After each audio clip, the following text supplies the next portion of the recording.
Welcome. This is where we get to talk and debate about all things paranormal, strange, and just plain weird. And from time to time, we'll have special guests joining us, those who investigate ghosts and haunted places, hunt Bigfoot, chase UFOs, discover metaphysical mysteries, or uncover the truth surrounding urban legends and myths. I'm Jackie Meador, Director of Central California Paranormal Investigators, and here with me is my co-host and partner and is sensitive healer, Reiki Master of Sacred Light Reiki, Krista Erickson. Hello, everyone. Hello. Spring has sprung. It has. Look, we got flowers and Yeah. all these colors. Beautiful flowers and the allergies to go with it. Yeah, my nose is a little stuffed up. Yeah. So I hear that. You know, when we were here last time, you mentioned that you got all your classes set up, scheduled. Yeah. What kind of classes are you going to be teaching? Well, I'm teaching both Usui and Karuna Reiki classes, all levels. Yeah. And it's for Usui Reiki is for people that want to learn how to heal themselves and heal others. And Karuna Reiki, you already have to be a Reiki master in order to take Karuna classes. So, and that's taught through the International Center of Reiki Training. So I teach as a certified teacher through them. So are you doing anything else, like meditation classes or anything like that? Or? No, I am awful at meditating. I think we covered this before. Yeah, so no, you do not want to take a meditation class from me. I'm just going to put that out there. Okay. I struggle with that myself. I try every day, but... Now, the Reiki is the massage, right? Well, no, because there's you don't touch, so there's... It's an energy healing, so... I knew that. Yeah, you knew that. I knew that, but they didn't necessarily know that. Well, thanks for that little segue there, right? Yeah, okay. Yeah, I think we did a whole session on Reiki and energy healing, and there are some practitioners who do a hands-on and some do a hands-off, but the energy is still there. It's just, and it's just a personal favorite. It really is no difference between the two. Yeah. So. But, there are a lot of massage therapists that also do Reiki. Right. But in the state of California, if you don't have what we call a license to touch, which means if you're not a massage therapist, then you cannot physically massage somebody. So yeah, that's true. But you don't have to do that for Reiki to work. But anyway. Yeah. Well, good. So anybody out there that wants to, that lives here in the area in Central California, and they want to take some Reiki, give Krista a call. Yeah, definitely. Thank you. Yeah. Okay. So, what? Jackie kept good on her promise. If you guys remember, last month at the end of the show, we talked about Pride and Prejudice and zombies, and we all the crew, we got an email from Jackie saying, let's go. They threw the gauntlet down and I accepted. But no, it was fun. Well, yeah, and I enjoyed it. But then I'm a Jane Austen fan, and I've read Pride and Prejudice, and I've seen the 2 movies they've done in the past. Yeah. So, but coming away from that, and I enjoyed it, but coming away from it, I think you really have to like Jane Austen. You at least have had to touch on Pride and Prejudice or know what the story's about. Something, because and you went back and saw the movie. Right. Emma Thompson. I saw the one with Keira Knightley. I saw like the newer version of it. But yeah, so we saw the movie on a Monday night, and then Tuesday I Netflixed the Pride and Prejudice. And you know what? I was shocked. I agree. I think if you don't like the original movie, or if you haven't seen it, or if you haven't read the book, you're not going to follow the zombie flick. You're just not going to follow it, because there's just so much that is in that book that is weaved with that zombie thing. Right. So, and I was shocked watching the movie the day after how similar they were, like line for line, like straight up lines were taken. So I mean, it is Pride and Prejudice. It just has zombies. It really lives up to its name. It's Pride and Prejudice and zombies. Yeah. But no, it was fun. It was I good. did, and I enjoyed it. I enjoyed it. Yeah. But I found myself, I kept wanting to make cracks through the whole thing. Like one-liners, and trying to just, but it was all right. It was all right. It was good. I enjoyed it. I think we're good. I think the next step, Gary's going to take us to see Conjuring 2. Oh, did he offer to pay? Well, hell no. That's just what Gary's in the control room right now. Oh, he said no? We're being told that no, he's not paying. Oh, he can get me to pay, but he doesn't want to pay. Yeah, all right. That'll be fun. But on behalf of all the crew that went, thank you. You're welcome. We had a good time. Yeah, it was. We'll have to do some more regular movie dates. Well, summer's coming and all the big blockbusters come out, right? Yes. So, yes. Yeah. So anyway, shall we get started? I guess so. Like we haven't? But. I know, huh? All right. First up, we got some trending news for you. So mark this day, February 11th, 2016, as things just heated up in the scientific community around the world. You may have heard about this, but the first direction of gravitational waves, so these are ripples in the fabric of space itself, as proposed by Albert Einstein back in 1916 with his theory of general relativity. Right. See if I can spit that out. So in brief, the waves detected by the large, I have to read this to make sure I get it right, Interferometer Gravitational Waves Observatory, or LIGO, L-I-G-O for short. It came from two black holes circling each other closer and closer until eventually they finally collided with each other. So why is everyone celebrating? This is huge news. Well, it is huge. This is huge. Absolutely It is really huge. It is, Einstein proposed this theory 100 years ago. Right. The equipment to detect it didn't even exist until 40 years ago. Correct. And this particular instrument is a lot more sophisticated and a lot more sensitive, one of its kind, and was able to track these two black stars. Just so happened at the time they collided, so they were able to measure and detect these waves or ripples. Right. And I have some notes here, and I think it was these two black holes collided, like I want to say 1.3 million years ago or something, and that took that long to get it to us. Yeah. But just how cool that we're able to capture that. And did you listen to it? Yes. This is probably like my favorite part is the way it sounds. It actually sounds like a heartbeat. Yeah. Like it does. Yeah. It sounds like a heartbeat. Yeah. You have got to check it out if you haven't. And it's just so cool. I mean, just imagine the waves. Just imagine, just like if you throw a stone in a pond of calm water, and then the waves come rippling out from that center. I mean, that's what it literally looks like. But the possibilities, I mean, this is space-time we're talking about. Right. So the possibilities of being able to manipulate those waves, folding, can you say dune? You know, we're talking time travel, folding space. I mean, the possibilities are endless. And one thing I didn't know is, what was it about? Oh, Einstein. And I think we talked about it before the show, but apparently when he predicted his general relativity theory, who would know that we use it today? All of us use it every single day when we use our cell phones. I did not know this, but general relativity provides an understanding how gravity influences the passing of time, and this information is necessary for GPS technology, which uses satellites that orbit further away from the gravitational pull of the Earth than people on the surface. So every time you use your cell phone, you're hooking into Einstein's theory of relativity, and now we go that one step further. Yeah. So. Well, and scientists are saying this is like the equivalent of Galileo looking into a telescope for the first time. Right. So this is the first time we've heard space. Yeah. So we're getting this whole other sense kind of built into our knowledge of how things work. And you're right, it's absolutely going to change things. And we're going to hear things that we expect to hear, but imagine what we're going to hear that we've never even considered before. Well, yes. I mean, it's amazing. They've just tipped the iceberg. So, I mean, there's so much more coming. You feel it. You really feel it. There's so much more coming.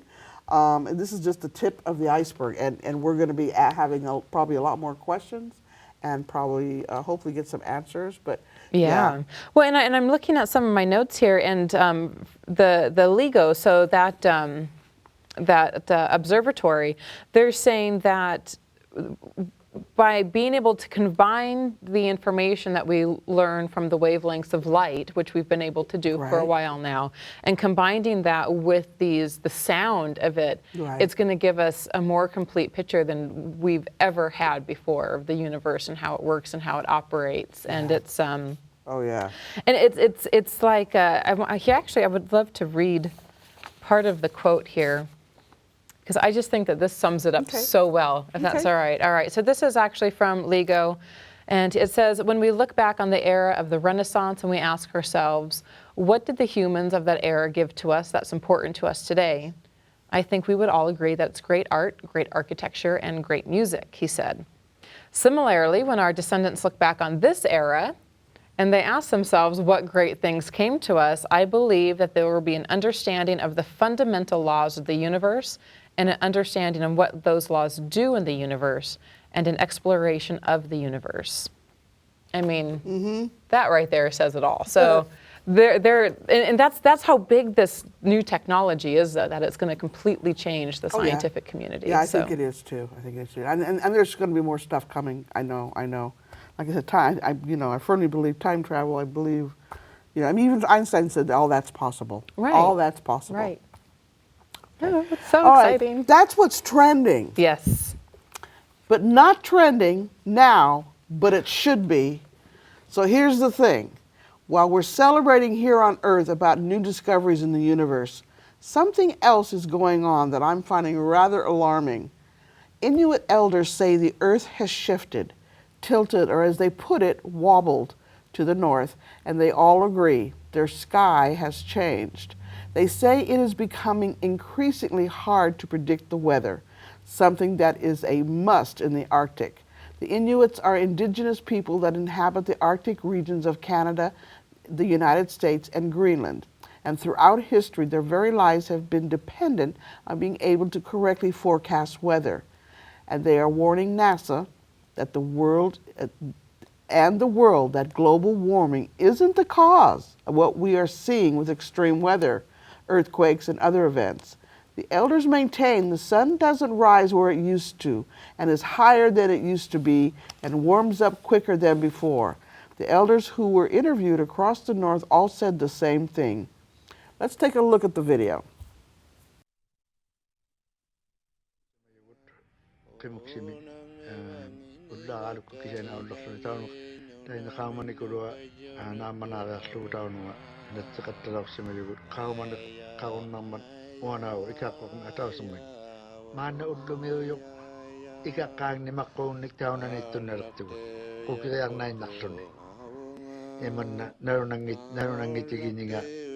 Mana ujok narunang ito kaya manaktok udunga tawang na pokto na saulat to tayo sa maniwalaman kaya malaki karotong kaya ujok na sila kadoy na balok si mga ramang kaya di ujok kasi malaki takasikin taban tayo mga taban yung utaw gama kaya ujok kasi malaki takasikin Tabang anak kasuhu kami, cuma orang ikan walau kami, walau waktu itu, kisah ini, saya kerja dokter sebelum mengatakan namun saya ubaruni kau tempau, ubur pada sebelum mengalami tempau, pakai pada sebelum mengatakan namun isu mengatakan aku. Kaya matagatan na ukaw sa kanya malaki katakatan sa kanya sila. Nunak yabot kiyakluk palangan kasi naligalaki umat kangan laro ng mga kakao nga siya ngita kakisyan kawin si Panyunga siya kinak apag nga nanubulik mga nga sa mayroon nipikatalak si mga kalawangat nuna yawatan na kasi naligala si manaktilu mga nga nauyamit siya nung nga takasi yung manaktil sa kanya sa kanya tayo ako si Chikita ayot siyo sukay ma nuna kikitlok parluman sa kanya paunak palit ng ano aking nga nagsarang mago ako si Bad Kakto Ukaro kakatiak po ko yung naman siya. Itaman na sa ngayon ko rin gawan. Kasi ano, ang naksangin na pangon naktutukaw ako. Kaya kung napadgayap sa yung ayaw saktaw na kamarit ko. Ang niyo piniglo. Manalang minatok sa kuya wala ako ma. Kung kaya kang niyakangan. Tamak ko, at yung naktangin. Ikong nga doon, iman na wala ako sa mayakarwa. Saya man na yun nila kami. Amma, ang wala ako sa mga miyat, amang marulak sa mga ako. Tamak ko, udlo ko yan, amma kanoy liwatak sa malagat ko. Sila kanoy liwatak, ilano na kanoy liwatak sa malagat. Saya man na ulak sa iman na siya nga watak ko ninig. Among nga doon nili, iman nabiddo sa kaya karakot, iman na siya kaya ngarak sa wit. Tawag ko na lang ninyo. Ano kita na mga kwatak ko yung ano. Wang niya katiya ko na tuwalo siya ma dito ka doon eh.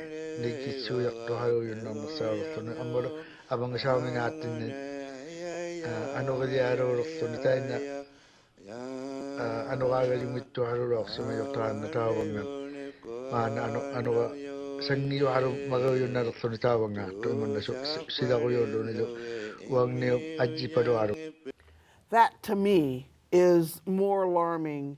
I mean, I probably won't see it in my lifetime, any major results, but 30, 40, maybe 50 years from now, I think they're going to, if it continues the way it's going, I think it's going to be major. I think it's going to be major. I mean, my kids and grandkids are going to see it, and they're going to witness the consequences. And if the Inuits are correct, and it is moving, it's moving slowly, and if NASA's concerned, so, they're trying to think about ways they can do that. But, I mean, this video was 2011.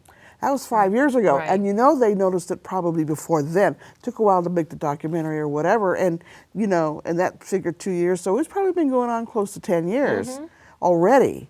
And to me what's scary is that, as with the history of anthropology and archaeology, I truly value the oral traditions of any indigenous people. Right. They know way more about their land than any scientist ever will. And the fact that they're making these observations and that they're this concerned about it, that concerns me because that shows that there's some real changes. And, in the scientific community, we know that the magnetic north is constantly shifting, shifting. That's why, if you're using a compass, you have declination, Right. And so perhaps this is just a really extreme example of what's happening there. Who knows? But I agree with you. I'm concerned with the long-term effects of what's happening. And only time will tell, of course. But the Inuits, they depend on this weather, the sun and the moon and the stars to navigate, hunt for food, to survive, literally to survive. Right. And if it's all out of whack. Yeah. We don't know how far that shift is going to go. We don't know if it's going to go completely 180 degrees or if it's just going to go 30 degrees or 10 degrees or whatever and stop and maybe right itself again or whatever. So we don't know. But, I would certainly pay a lot more attention to this. And I've been hearing about pole shifts for a long time. Nibiru, what is that planet? I don't know. Planet X Oh, okay. and Nibiru. I don't know. I can't say it. Whatever it is. Yeah, you know what she's talking about. Supposedly coming in close to Earth or whatever and causing all kinds of major havoc. But the pole shift is separate, and it is. I've been hearing about that for a long time. Yeah, and I have too. Yeah. About how north is becoming south and south is becoming north. And, right. And I even pulled up online a survival list of what to do, what to expect when those poles shift. What kind of cataclysmic events will happen, where to go to stay out of the major chaotic places and stuff. So, well, it scared me then, and that was 5 years ago. And now this comes up, and I'm going, oh, well, I won't be alive. It's 50 years. I'm probably not going to be alive. But if it's affecting our magnetic core, affecting earthquakes, tornadoes, affecting our climate, then something's going on. Something's definitely going on. But, for all we know, this is perfectly normal for Earth. When you think about it as a scientific community, we've only really been looking at the stars for 10,000 Sure. years. Yeah. You know, and the Earth has been here for billions, you know, Yeah. so we don't Yeah. really know what's normal. We just. That's true. That's true. But yeah, like I said, I don't care. It's still alarming. Yeah. I don't care. Yeah. It's still alarming. Ice Age, anybody? No. Yeah, really. Okay, so up next, we got another segment here for In the News. Now, if you are an X-Files fan, then no doubt you've been watching Mulder and Scully in the latest series of episodes that started back on January 24th. It was after the 2013 Comic-Con that interest in bringing Chris Carter's brainchild back to television started to bubble. The fans made noise, and 20th Century Fox listened. In March of 2015, the whispers turned into an official announcement for 6 new episodes of The X-Files, and series creator Carter promised the same mix of scary, shocking, goofy, and of course thrilling episodes that defined The X-Files' original run. So 2 mythology episodes bookend it, 4 standalones in between, and 1 comedy episode. Now, we picked out 4 of what we thought were the scariest episodes.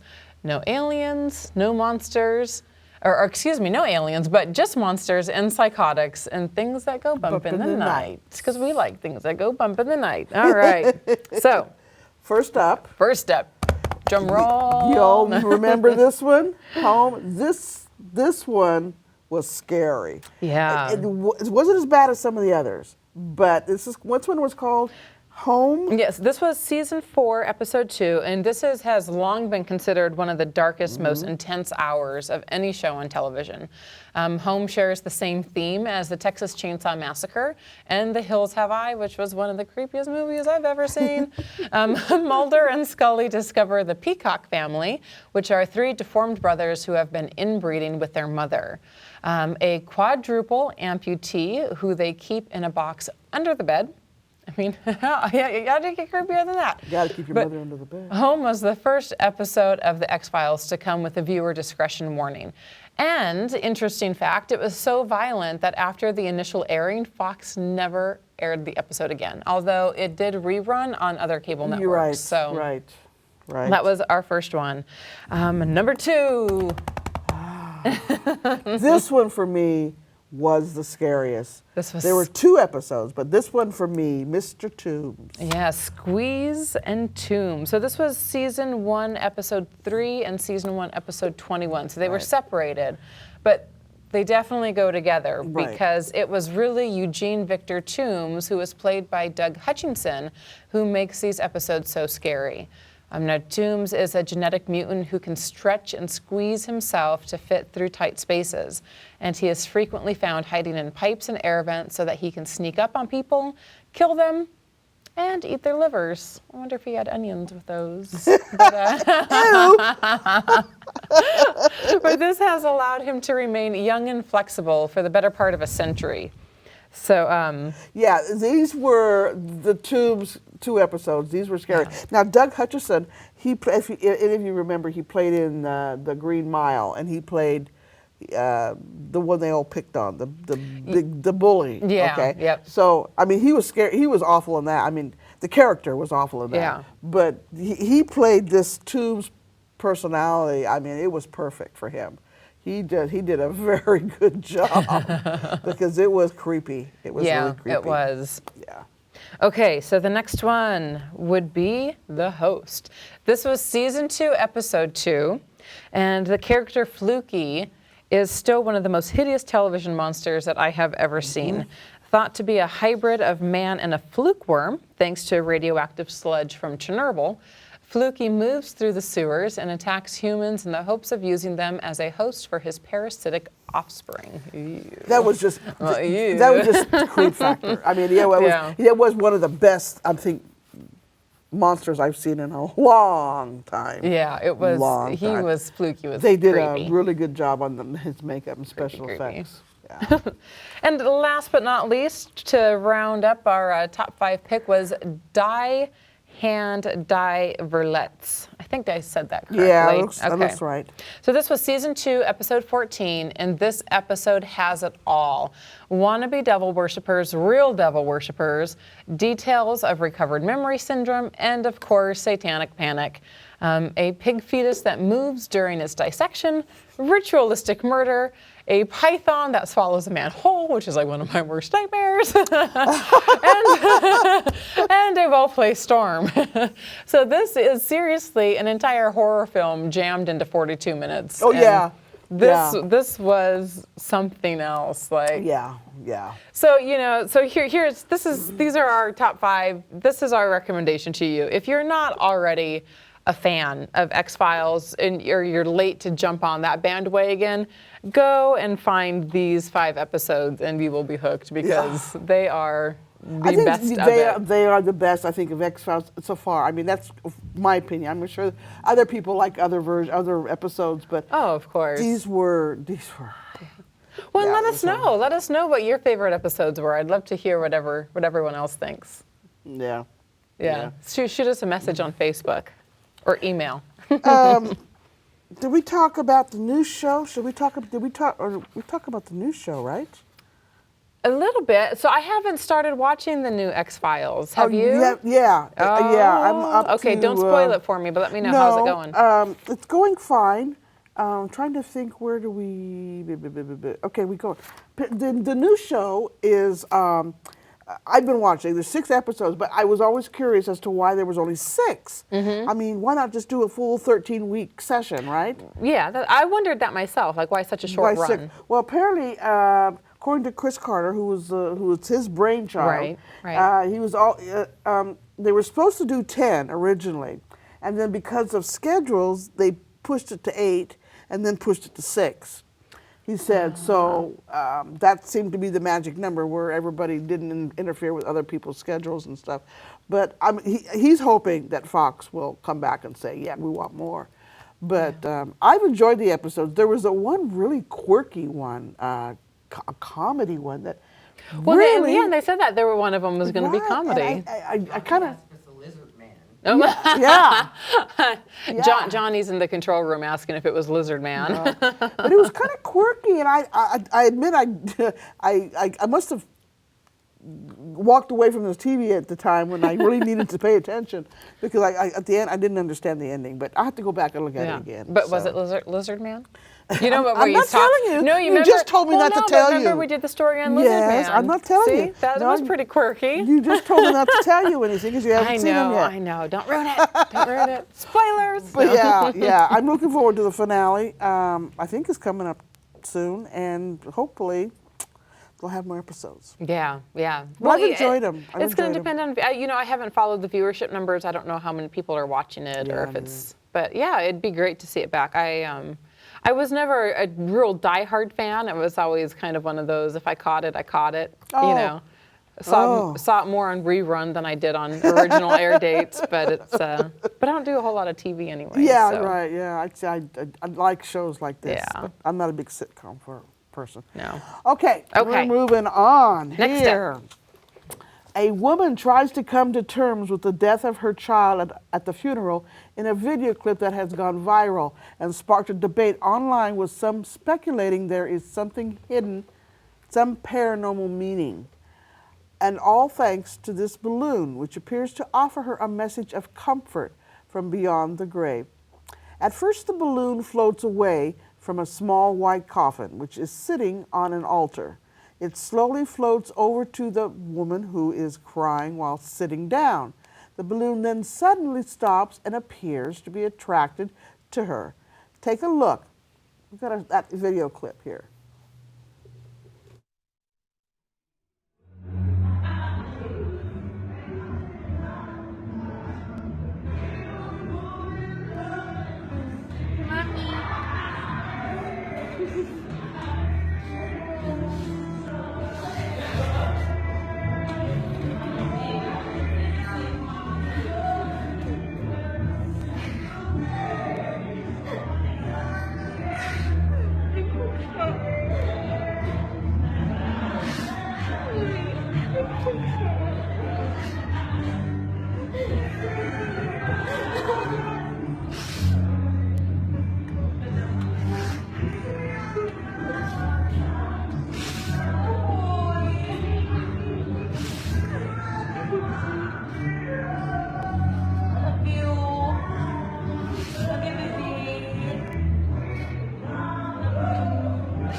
I'm skeptical.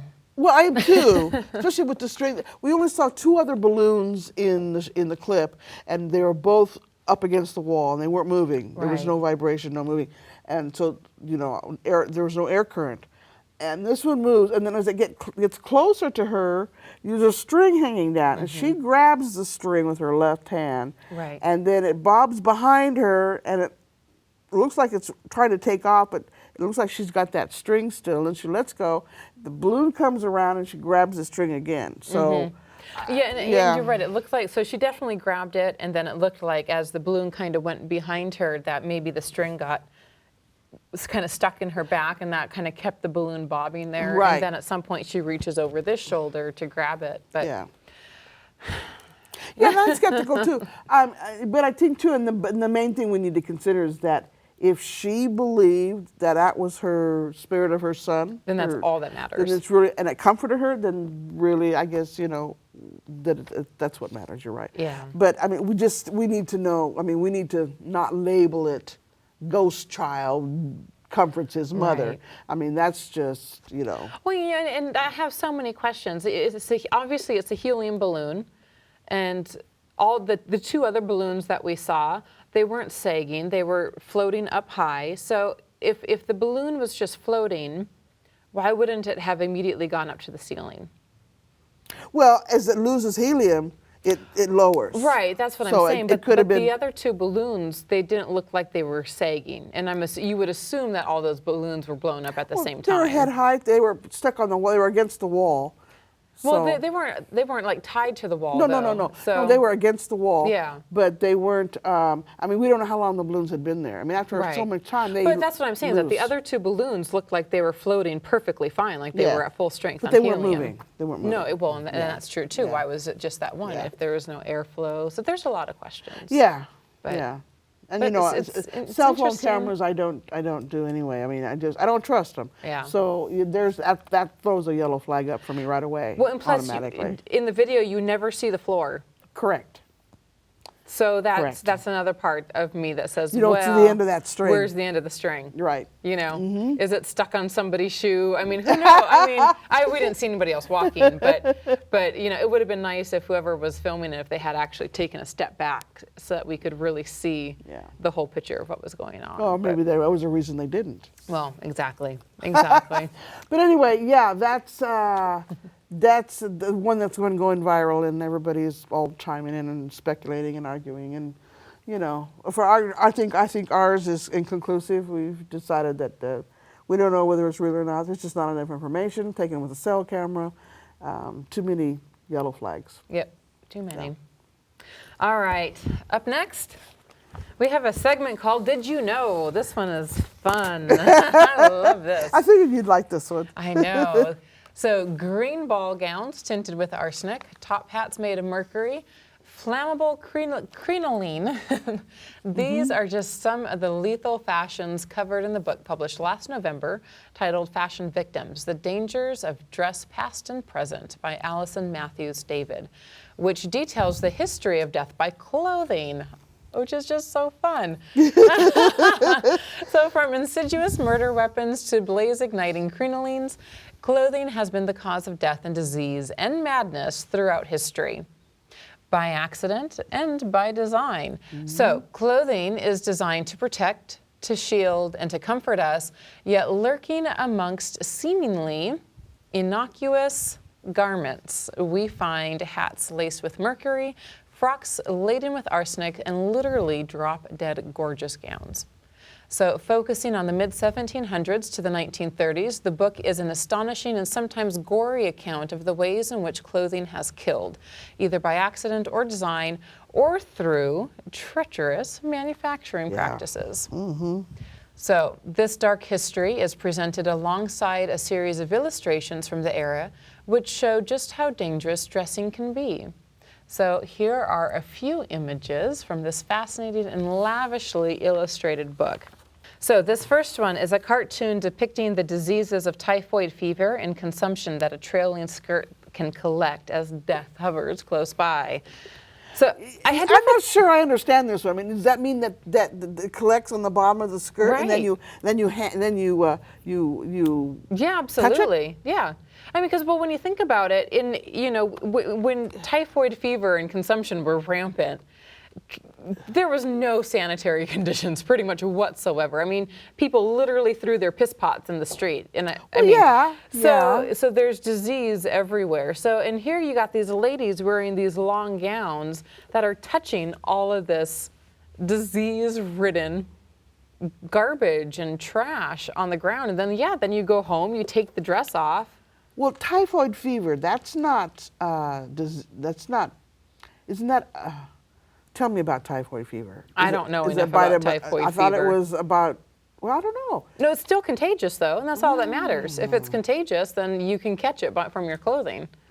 Yeah, see, I don't know. I mean, why don't we do that today? There's still skirts that travel along the ground, but we don't have that problem today. We also don't have typhoid fever running rampant or consumption. But third world countries do. Well, and that's true, but in third world countries, women aren't usually wearing big dresses that trail on the ground. All right. All right, next photo. All right, the horrors of crinoline and the destruction of human lice circa 1860. Hoop skirts made from crinoline were popular but also a hazard, with media reports of them frequently being set alight. So I actually had to look this up. Mm-hmm. A crinoline, or crinoline, I'm not sure if I'm saying it right. So what it is, the word is actually a derivative of Latin for horsehair and skirt. So they would take horsehair and they would stiffen it, and that is what would create the form that went under the skirt and sometimes part of the skirt itself. A hoop skirt. The big hoop skirts. You know, the skirts that cinch in at the waist and they go way out. Right. You know, that's what a crinoline is, and apparently very, very. Well, you figure if fire. if you get close to the fireplace to warm up. Yeah. I mean, did you remember seeing Little Women with June Allison and Elizabeth Taylor? Yes. Okay. Remember Joe's dresses were always patched in the back? I mean, that's when I read that. That was what brought to mind. Hers were always patched in the back because they caught fire. Yeah. You know, quite frequently, apparently. Mm-hmm. So, you know, fashion is dangerous. And they go up just like that. Well, yeah, because it's hair. Mm-hmm. I mean, think about if you've ever singed like the hair on your arm while cooking, or you know. No, I've burned my hair a few times on accident. I've never done that. Haven't you? I've never done that. I do. You're not as clumsy in the kitchen as I am. No, I don't cook. Well, I usually don't either. But hair goes up like that. Okay. I mean, hair burns quickly and it stinks really bad too. So, Anyway, we got another one here. Our next photo is an arsenical green fashion plate from 1840. The green dress is likely to have been colored using a pigment derived from arsenic. So, you know, back then they didn't realize that arsenic was actually a poison. But arsenic was commonly used in green coloring. So if you had green clothing, chances were every time you wore it, you were slowly poisoning yourself. Yeah. So, I mean, how scary is that your clothing could actually poison you? Yeah. And they didn't bathe as often as they do now. So back then, you know, you didn't bathe, but, you know, very seldom. So you had never had a chance to wash off that poison. So, but get into the pores. Yeah, it's scary stuff. From 1859 shows the effect of arsenic used by people who were working in making flowers. Like silk flowers, like fake flower arrangements. And and they used arsenic in the making of that. And their poor hands, I mean. Well, and then everybody, the connection, I don't think, you know, they don't think they just figured, well, you got what, 10 cents an hour if you were lucky? And, you know. And, or maybe they were so desperate for a job that you deal with the poisoning so you can feed your family type thing, you know. I'm sure that was the case. Right. You do what you can. Yeah. All right. Yeah. We got one last one.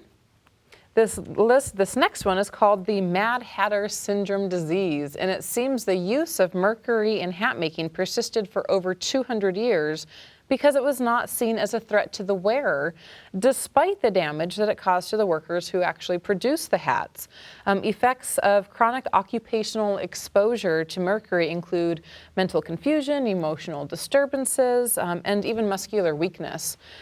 Severe neurological damage and kidney damage can also occur. So, I mean, well, and I think this is similar to arsenic. They didn't realize that it was the effects, or that it was life damaging or that harmful. You know, and that's why they kept using it. I mean, this was used for 200 years. I mean, well, and they knew that it hurt the makers. They just didn't care. well, yeah, but I don't think they made the connection. I think that was just an occupational hazard. But yeah, so I don't think they made the connection. But yeah, I mean, of course, fashion has come a long way. You know, since then. Well, and and I love the Mad Hatter in Alice in Wonderland is like just the most perfect depiction of what that mercury poison can do to somebody. Yeah. And so you have some additional notes for us too, right? I found some kind of about Oscar Wilde, but when she looked at this, when she wrote this book, there were visual and text aplenty. I mean, all over, so that she got all her sources. But let's see, they were encompassing louse-ridden military uniforms, accounts of fiery deaths of Oscar Wilde's half-sisters and dancer Isadora Duncan, accidental strangulation by an entangled scarf. The book explores how garments have tormented those who made and wore them and harmed animals and the environment in the process. Vividly chronicling evidence from Greek mythology to present day, Matthews puts everyday apparel under the microscope and unpicks the dark side of fashion. Wow. So interesting, but even a coffee table book, it'd be interesting. Yeah, it would. It really would. It's kind of a little morbid, but that's all right. That's what we do. Yeah, and I didn't know that about Oscar Wilde's half-sisters and then dancer Isadora Duncan. So, you know. Yeah. Fascinating stuff. I mean, fashion kills people. Fashion kills. So it's probably not politically correct to be a fashionista anymore? Yeah, I guess not, huh? Yeah. All right, now it's time for Krista's favorite segments. Ooh. As the paranormal world turns. Somebody's over here making woo-woo noises. Okay, can I get on with this now? Yes, all right, yes, go ahead, please. Imagine you're grieving at a gravesite, mourning the loss of a loved one, when all of a sudden you hear, ooh. Well, it happened at the Kingston Cemetery in Portsmouth, United Kingdom. A man pretending to be a ghost, throwing himself backwards, waving his arms about, making spooky noises, and going, ooh, was arrested, finally, after police were alerted. 24-year-old Anthony Stupid Stallard was charged with using threatening or abusive words or behavior likely to cause distress and fined £35 for his antics, as well as being ordered to pay a victim surcharge of £20 and court costs of another £20. Plus 3 months were also added to an existing 12-month suspended sentence as a result of his pretending to be a ghost. Now that's £35 is about, I think I put it in here. No, I didn't put it in here. I thought I did. I thought I converted it. But anyway. I would have made another ghost that day. I would have turned him into a ghost if it was a funeral I was attending. I mean, come on. You got to be a real jerk to do something like that. Yeah, you got to be a jerk. I mean, apparently he was out there. He was tossing a ball with a friend. And I don't know whether he'd been drinking or not, but, you know, that's still not an excuse. But he was out there. These mourners were there at the gravesite and, you know, paying respects. And he was out there cavorting around, being a jackass, cavorting around, pretending to be a ghost, and making all these spooky noises. You know, I mean, it didn't scare anybody. Right. It was just not. Well, you know, and I'm all for having a good time and for having fun and laughing, but there's I better not catch you out there inappropriate. Oh no. There's a time and place to have fun and joke around. It's not at a cemetery when people are trying to mourn. Yeah, well, I mean, just lack of taste, lack of good taste. I mean, just plain stupid. So, I mean, you know, folks, I don't know what to tell you. If you're out in the cemetery, please behave yourself. Yes, seriously. Do not act like a ghost. Okay? Otherwise, you might become one. All right. Okay, let's talk about TVs, books, and movies. And for all of you Trekkies out there and Trekkers, get ready for the new Star Trek movie, which will be out this summer. And I, for one, can't wait. So let's take a sneak peek at this.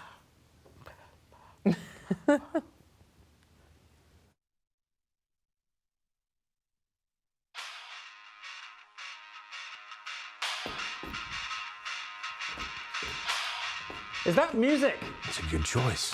Hey, well played. We got no ship.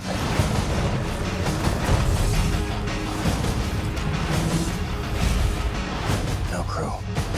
How are we gonna get out of this one? We will find hope in the impossible.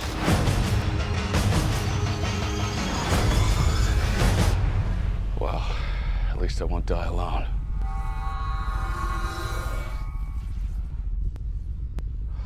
Well, that's just typical.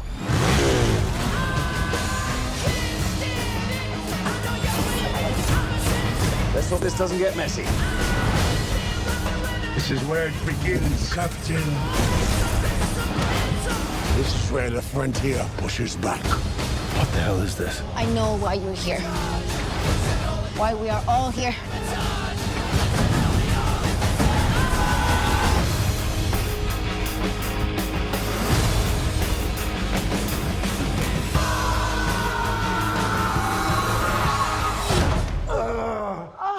Okay, let's never do that again.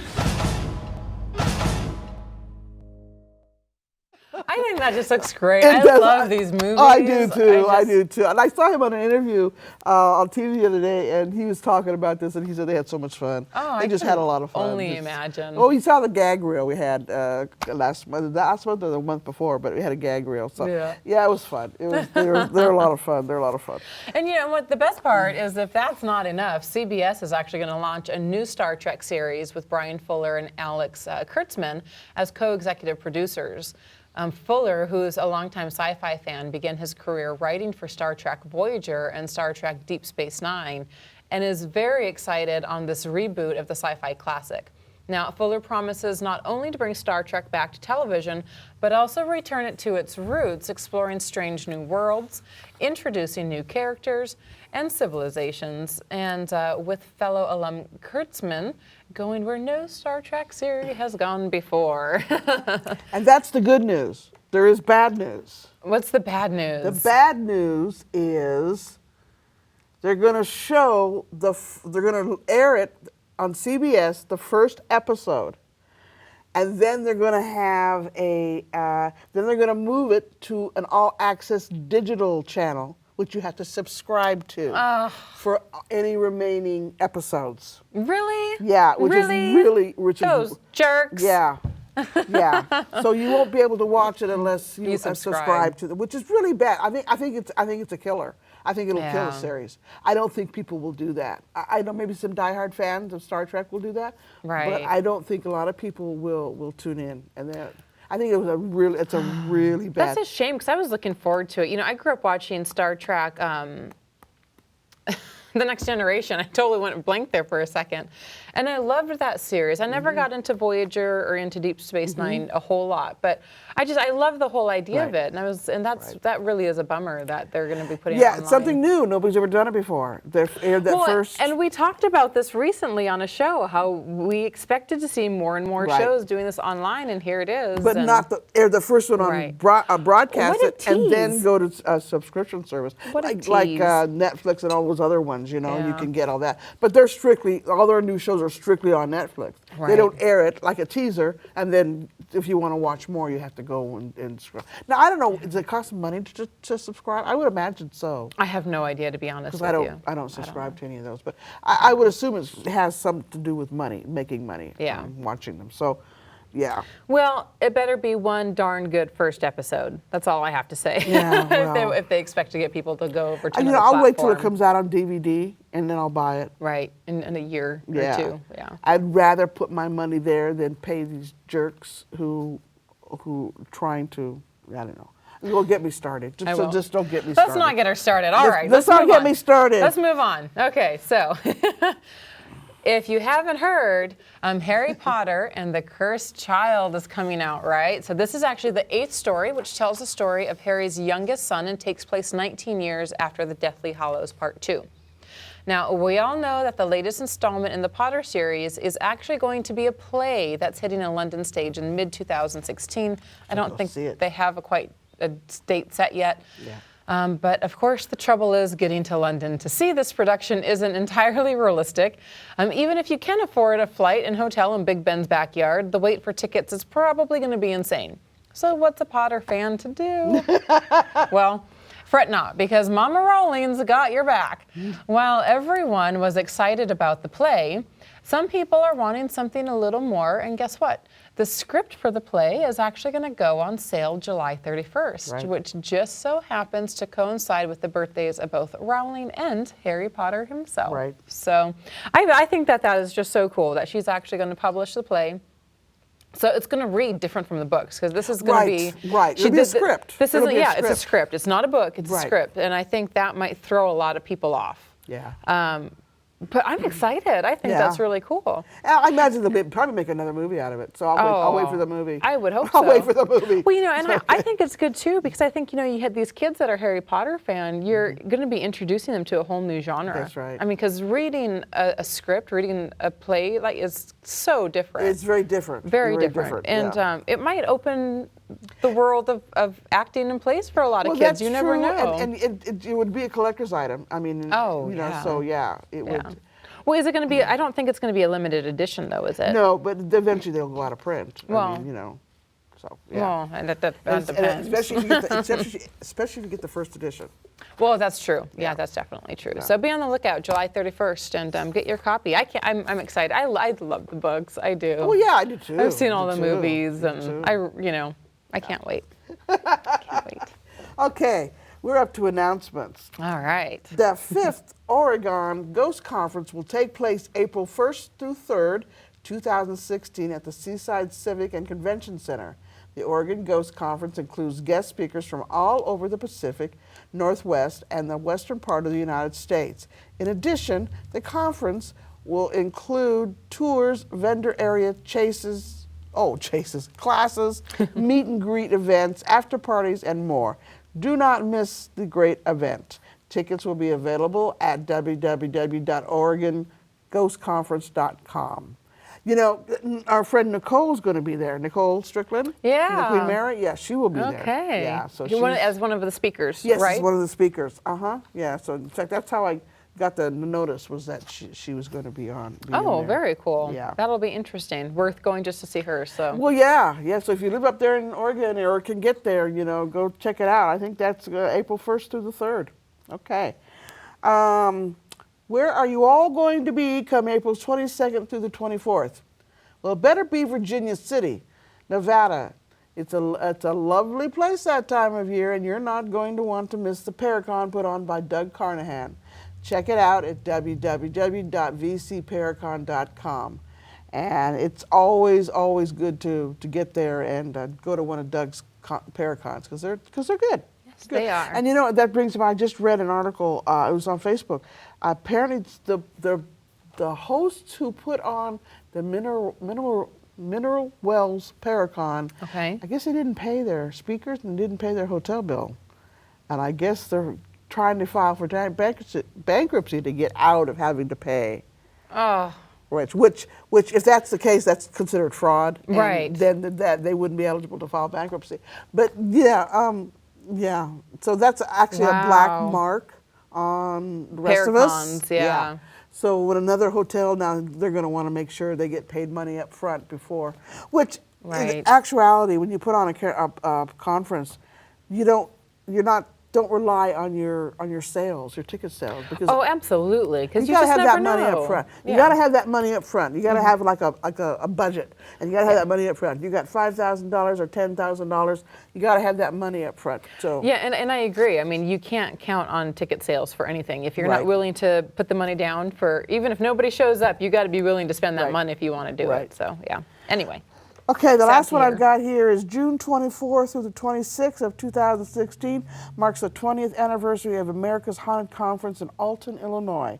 Hosted by Troy Taylor, this year will be a celebration and guests will be able to gather research on ghosts and hauntings that they won't get anywhere else. Meet other ghost hunters from all over America and visit Alton, a place that teams with both history and haunts. You can go to their website at www.americanspookshows.com. Now, I've been dying to get to one of his conferences for a long time. Yeah. Because they are really good and they're big. So, and he's got several investigations going on. So. You going to go to Illinois this summer? You know, I'm supposed to go to Mexico, so I don't know if I Yeah. can go to Mexico and do this two at the same time. So many options, so many options. Yeah. Well, all right, guys, that actually about wraps it up for us today. If you want to see what CCPI is up to, go to their website and calendar at www.ccpifresno.org and check out www.sacredlightreiki.com to see what I'm up to and the classes that are being offered. And we hope to see you back for our next show when we talk about more paranormal topics on the last Wednesday of each month. Same time, same channel. We really hope that you've enjoyed our show. And if you like what you've seen, go to Facebook and give us a like and see what's coming up next for us on there. All right. So thank you all again. Oh, I want to say good night to some big fans, Melinda and Bill Ryan. So Yes. Good night, Melinda and Bill. And with that, take care. And be safe.